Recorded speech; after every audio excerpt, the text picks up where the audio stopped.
Bonjour à tous et bienvenue une fois de plus dans la chaîne cordes vocales. Aujourd'hui, nous allons parler anesthésie locale des cordes vocales.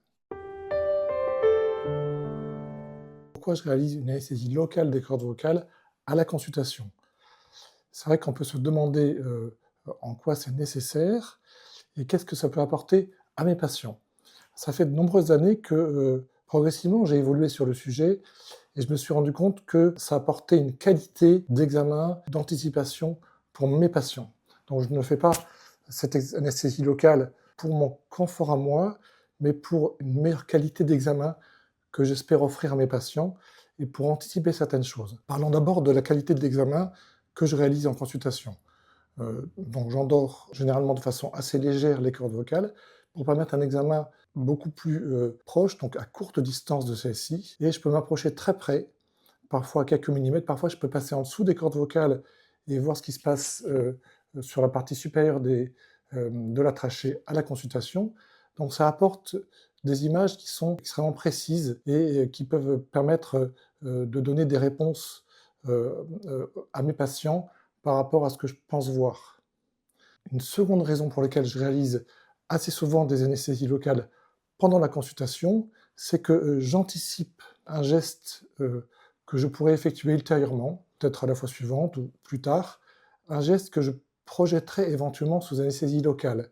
Et la meilleure façon d'anticiper ce geste et donc d'informer mon patient de cette possibilité, c'est de tester l'anesthésie locale de façon parfois assez poussée pour anticiper l'efficacité de celle-ci et de pouvoir dire à mon patient: «Monsieur, madame, votre larynx réagit bien à l'anesthésie locale et je peux vous proposer un geste, soit maintenant, soit dans le futur, dans des conditions acceptables pour vous».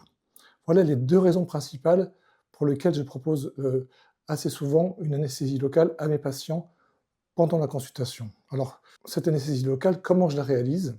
Donc je réalise en général par la bouche, en pulvérisant le produit à 2, 3, 4 reprises, parfois un peu plus, de façon à pouvoir avoir un larynx qui est beaucoup moins sensible à l'examen. Et bien sûr, cela va modifier les sensations de mon patient, de ma patiente. C'est ce que j'espère. Et donc ces sensations vont être modifiées, c'est-à-dire qu'il y a une impression de moins bien pouvoir avaler. Généralement, le patient avale à peu près correctement, mais il a l'impression qu'il n'avale plus du tout.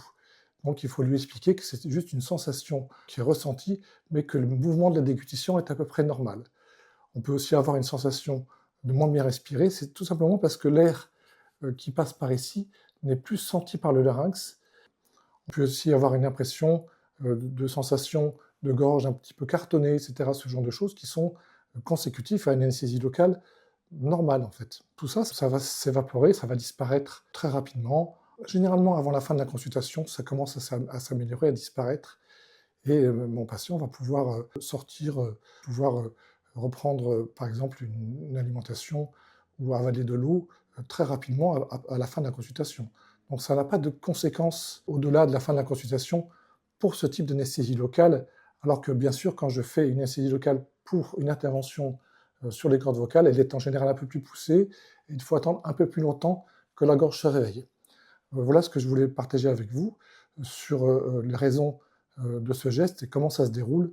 En général, ça se déroule plutôt pas mal et ça permet donc, en résumé, d'offrir à mes patients à la fois un diagnostic que j'espère être plus précis, plus poussé, et puis d'anticiper donc ce geste éventuel que je pourrais faire s'il a besoin dans le futur.